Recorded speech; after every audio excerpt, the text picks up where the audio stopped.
Pumitas ang batang lalaki ng isang piraso ng ugat ng halaman. At dahan-daang tinikman ito. Natuklasan niyang masarap pala ang lasa. Pagkatapos sinubukan din niyang kumain ng damo sa lupa. Hindi niya inaasahang masarap din pala. Parang gawa sa pagkain ng buong kagubatan. Pagkatapos ay maingat siyang naglakad papasok sa loob ng isla. Biglang may narinig siyang maingay na ingay. Naramdaman din ng mga ito ang presensya ng batang lalaki at sabay-sabay lumingon. Nang makita siya ay hindi sila umatake. Wala ring balak makipag-ugnayan ng bata at gusto lang maligo ng maayos. Pagkatapos paalisin ang maliliit na hayop, walang pag-aalinlangan siyang tumalon sa lawa. Ang ginhawa ng tubig ay nagpasaya sa kanya na lumangoy sa paligid. Habang natapos siyang maligo at magpapahinga dumating din ang tigre. Abala ito sa pagkain. Nakakapagtaka na ang mga mongoose ay hindi tumatakas sa harap ng mandaragit. Nang makita ang tigre na masayang kumakain ay napangiti ang bata. Ngunit sa gabi ay biglang nagtakbuhan ang mga mongoose. Nagtaka siya, pati ang tigre ay nagmamadaling bumalik sa bangka. Maya-maya umakyat ang mga hayop sa puno. Gusto lang palang matulog ng mga ito. Ngunit agad nakapansin ang bata ng nakakatakot na bagay. Ang lawa ay biglang naglabas ng nakakasilaw na liwanag. At lumutang ang maraming patay na isda. Lalo pang kakaiba na parang kinain ng kung ano ang kanilang mga katawan. Kita ang mapuputing buto. Hindi niya alam kung ano ang ibig sabihin nito. Tahimik na nakaupo ang tigre sa bangka. Halatang ayaw na nitong lumapit sa isla. Dahil mukha itong isang nilalang na may anyong tao. Dahil sa kuryosidad pumitas ang bata ng isang kakaibang bulaklak mula sa puno. Pagbukas niya ay may ngipin ng tao sa loob. Hindi siya makapaniwala sa nakita. Malaki ang posibilidad na isla ito ng mga kumakain ng tao. Alam ng bata na kailangan na niyang umalis. Kaya kinaumagahan ay nagdala siya ng isang bangkang puno ng pagkain. Bukod sa mga ugat ng puno ay may daan-daang mongoose. Sapat na ito para may makain siya at ang tigre sa ilang araw. Mula nang umalis sila ay wala nang nakakita muli sa isla ng mga kumakain ng tao. Muling naglakbay ang tao at tigre para mabuhay. Ngunit sa totoo lang ay may 5 hayop sa bangka noon. Ang barkong sinasakyan ng bata at pamilya ay sinalanta ng malakas na bagyo. Agad siyang nakatakas sa isang lifeboat. At biglang tumalon din ang isang zebra. Habang nalilito pa siya, may lumutang na tigre mula sa dagat. Natakot siya at agad tumalon sa tubig. Pagkatapos ay mabilis umakyat sa poste ng layag. Ngunit may mga petang pa rin sa tubig. Nang makita niyang wala ang tigre ay naisip niyang bumalik sa bangka. Ngunit may lumabas na hina mula sa loob. Panibagong panganib na naman ito. Kaya muli siyang umakyat sa poste ng layag. Buti na lang at nahihilo ang hina. Kaya hindi siya nito mag-alaw agad. Bigla niyang narinig na may kung anong humihiyaw sa malapit. Sinundan niya ang tunog. Isang unggoy pala iyon. Mabuti ang puso niya at tinulungan niya itong makasampa. Isang tao at ilang hayop ang nagsimula ng nakakatensyong paglalakbay para mabuhay. Ngunit kapag magkasama ang mga hayop na kumakain ng damo at kumakain ng karne, siguradong magkakaroon ng labanan hanggang mamatay ang isa. Unang tinarget ng hina ang batang lalaki. Ngunit wala itong magawa sa hawak niyang kahoy. Nagpapanik ito at tumatakbo. Kaya tinarget naman nito ang sugatang zebra. Kahit sinubukan nilang pigilan ng unggoy, hindi pa rin nakaligtas ang zebra sa kapalarang makain. Natatakot ang bata na baka atakihin siya kapag hindi nakabantay. Kaya buong gabi siyang nasa poste ng layag at hindi pumikit. Halos mahulog pa siya sa dagat at malunod. Pag-icing niya ay umatake na ang hina. At ang unggoy sa gilid ay matagal nang hindi gusto ang kalupitan nito. Hinampes niya ito at nawalan ng malay. Ngunit nang akalain nitong ligtas na siya, biglang sumugod muli at kinagat ang leeg nito. Nagpanggap lang pala itong nawalan ng malay. Paglapit ng bata para tingnan, wala nang galaw ang unggoy. Galit na galit siyang sumugod sa hina at nagsimulang sumigaw. Hindi niya inaasahan na sa susunod na sandali ay lalabas ang tigre mula sa loob ng bangka. At kinagat nito ang hina hanggang mamatay. Agad na itinapon ng bata ang life ring sa tabi. Buti na lang at masyadong umuugoy ang bangka, kaya hindi agad makasampa ang tigre. Pagkatapos ay sinamantala niya ang tiyempo at tumalon sa dagat. Ibinigay niya ang tanging lugar na matitirhan sa tigre. Pero nang makita ang mga petang sa tubig, alam niyang hindi ito solusyon. Kaya nang matulog ang tigre ay pumasok siya sa bangka para kumuha ng gamit. Ngunit may natuklasan siyang nakakagulat. Ay nakaimbak palang pagkain sa loob ng bangka. At puno pa ang isang kahon. Hindi na siya nakapagpigil at agad kumain. Ito ang unang pagkain niya mula nang maipit siya. Matapos mabusog ay dahan-dahan niyang inilipat ang mga delata sa bolsa. Doon lumabas ang ikalimang hayop na daga. Hindi pa niya naiintindihan ang nangyayari. Narinig ng tigre at biglang lumabas. Buti na lang at naipit ang paa nito sa tela ng bangka. Ngunit ang batang lalaki ay naisip pang lumapit para bumati. Kaya agad itong lumabas sa kabilang dulo ng bangka. At dahil sa likas na takot ng daga sa mga mandaragit, ngunit hindi sapat ang isang maliit na daga para mabusog ito. Ngunit alam ng bata na kapag naubos ang mga hayop sa bangka siya na ang susunod. Kaya hindi siya pwedeng maghintay lang. Sumulat siya ng liham para humingi ng saklolo at inilagay sa bote. Pagkatapos ay itinapon niya ito sa dagat. Umaasa na may makakita na dumara ang barko. Kinuha rin niya ang natagpuang gabay sa kaligtasan sa dagat, at nagsimulang mag-aral ng mga teknik sa kaligtasan. Sa kabutihang palad ay may nakita siyang paraan kung paano makisama sa mabangis na hayop. Iyon ay ang magtatag ng sariling teritoryo. Unang hakbang ay pumili ng oras na malakas ang alon, upang patuloy na umalag ang bangka, at may pitang tigre sa loob ng bangka, kasabay ng pagtunog ng sipol. At ulitin ang hakbang na ito ng paulit-ulit.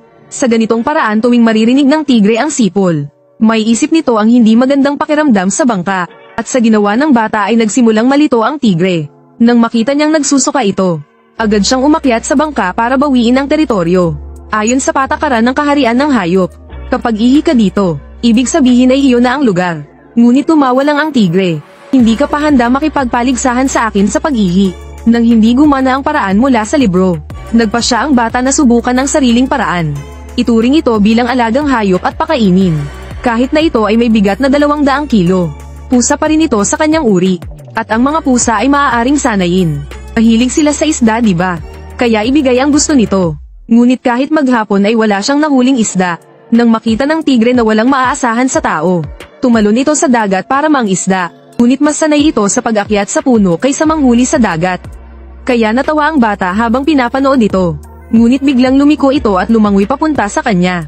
Natakot siya at agad hinayla ang lubid para mapalapit ang bangka. Pagkalapit ay agad siyang tumalon sa bangka, upang hindi makasampa mula sa bolsa ang tigre.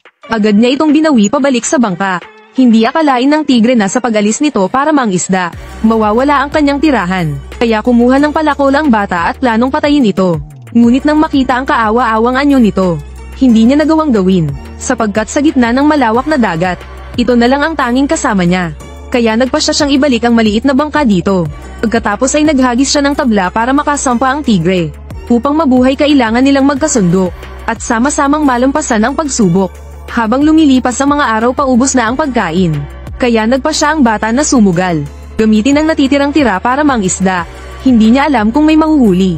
Pero sinwerte siya at agad may kumagit na malaking isda. Sinamantala niya ang tiyempo at hinayla ito.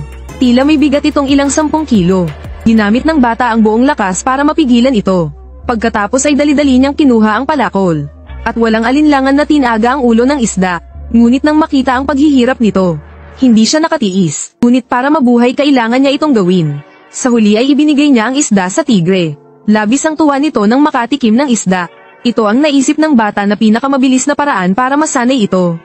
Kinabukasan gutom siya kaya palihim siyang pumunta sa bangka para maghanap ng karagdagang gamit. Ngunit biglang tumama sa mukha niya ang isang isda. Paglingon niya ay nakita niyang dumarating ang napakaraming lumilipad na isda. Agad na bamuka ang bibig ng tigre at nagsimulang kumain.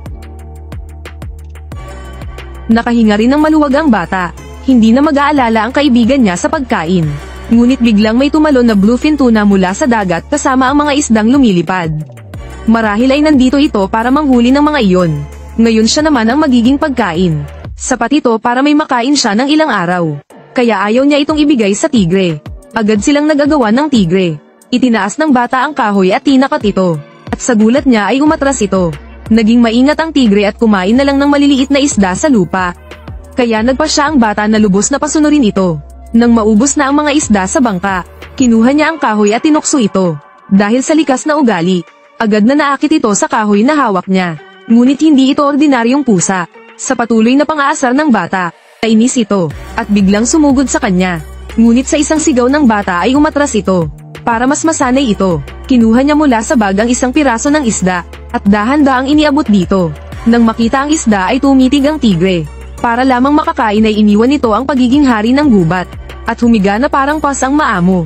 Kinuha ng bata ang kahoy at kumatok sa sahig ng bangka. Pagkatapos ay naghagis ng isa pang piraso ng isda doon. Lumapit agad ang tigre nang walang alinlangan. Sa pagkamasunurin nito, natuwa ang bata. Pagkatapos ay naghagis din siya ng isda sa kabilang panig. Pagkatapos ulitin ito ng ilang beses, nabuo ang kauna-unahang ligaw na pasang bahay sa mundo. Matapos itong mabusog, 2 sigaw lang ng bata, agad itong bumalik sa pugad nito. Matapos ang kalahating buwan ay nasanay na niya ang tigre. Kahit nakapamuhay na sila ng mapayapa, may isa pa silang suliranin. Kung paano makabalik sa lupa. Isang araw ay lumitaw ang isang barko sa dagat. Agad niyang kinuha ang signal gun. Ngunit dahil sa layo, hindi sila napansin ng barko. Kahit ginamit niya lahat ng signal flare, hindi pa rin dumating ang saklolo. Lumipas ang mga araw. Sa matagal na paglalayag ay di na niya malaman kung ano ang totoo at panaginip. Madalas niyang makita sa tubig ang mga hayop at ang nobya niya. Ngunit dumarating din ang mga sakuna. Isang napakalakas na bagyo ang paparating. At ang maliit na bangka nila ay tila isang naligaw na dahon. Walang magawa kundi hayaang itapon ng alon ang bangka. Nang makita ang tigre na nahihirapan, sumigaw ang bata sa langit. Bakit mo siya tinatakot? Diyos ko, nawala sa akin ang pamilya ko. Nawala sa akin ang lahat. Pero sa huli ay nalampasan ng tao at tigre ang bagyo. Ngunit pagod na ang tigre. Halos mawalan na ito ng malay. Binuhusan niya ito ng tubig para magising. Pagkatapos ay inilagay ang ulo nito sa kanyang hita. Umaasang mas magiging maayos ang pakiramdam nito. Tahimik na humiga ang tigre sa kanyang bisig. Magkasama nilang hinarap ang panganib ng kamatayan. At naging magkaibigan sa hirap at ginhawa. Nakatulog din ang bata sa pagod. Pagkagising niya ay nasa isla na sila ng mga kumakain ng tao. Doon ay nakatagpo siya ng maraming manggos. At kakaibang lawa. At mga bulaklak na may ngipin ng tao. Sa takot ay umalis siya sa ikatlong araw dala ang pagkain. Pagkalipas ng hindi matiyak na panahon, sa wakas ay nakita nila ang lupa. Pagbaba ng tigre ay nagunat muna ito. Pagkatapos ay naglakad papasok sa gubat nang hindi lumilingon. Inakala ng bata na magpapaalam ito. Ngunit hanggang sa mawala ito sa kanyang paningin. Hindi niya ito narinig magpaalam. Di nagtagal ay nasagip siya ng mga mangingisda. Sa daan ay napaiyak siya ng todo. Hindi dahil sa tuwa ng pagkakaligtas, kundi dahil hindi niya akalaing iiwan siya ng tigre ng ganoon kadali. Magkasama nilang hinarap ang hirap at kamatayan. Ngunit walang pamamaalam sa huli. Pero ganoon nga ba ang istorya? Nang lumaki ang bata ay nagkwento siya ng isa pang bersyon, na hindi hayop ang kasama niya kundi mga tao. Ang zebra ay isa palang tripulante, at nabali ang paa nang tumalon ito. At ang unggoy ay ang kanyang ina. Ang aso naman ay ang kusinero ng barko. Sa simula ay maayos ang samahan ng lahat para mabuhay. Ngunit unti-unting nauubos ang pagkain sa barko. At nagsimula ang pinakamasamang pangyayari. Para mabuhay ang kusinero, nagpasya siyang patayin ang sugatang tripulante. Agad siyang pinigilan ng ina ng bata, ngunit siya'y napatay din ng kusinero. Sa galit ay pinatay ng bata ang kusinero. At ang tigre ay sumisimbolo sa kanyang kasamaan. Dahil sa sobrang brutal, walang makapaniwala sa ikalawang kwento. Ngunit may iba pang detalye sa pelikula, tulad ng kung sino ang daga. Kaya hindi rin ito ang tunay na kwento. At mas malupit pa ang katotohanan. Doon ay may zoo ang ama ng bata. Ngunit dahil sa matinding krisis, napilitang magpunta ang pamilya sa ibang bansa. Ngunit nadaanan sila ng malakas na bagyo. Mabuti na lang at nakaligtas ang 4 sa bangka. Pero nabalian ng paa ang ama. Isang buwan silang palutang-lutang sa dagat. At naubos na ang pagkain. Sa gutom ay di na nila maiba ang totoo sa ilusyon. Inakala ng kuya na zebra ang ama. At gustong patayin siya para kainin. Tumakbo ang ina para pigilan. Ngunit napatay siya ng kuya na wala sa sarili. Nang magbalik ang ulirat niya ay gulat na gulat siya. Hindi niya matanggap ang katotohanan. Kaya hindi siya lumaban sa paghihiganti ng kapatid. At ang daga ay ang kasintahan ng bata. Sa ganoong paraan siya nabuhay gamit ang laman ng pamilya. Siyempre hindi ipinakita sa pelikula ang karumal-dumal. Bagkus ay ginamit ang mga patagang pahiwatig.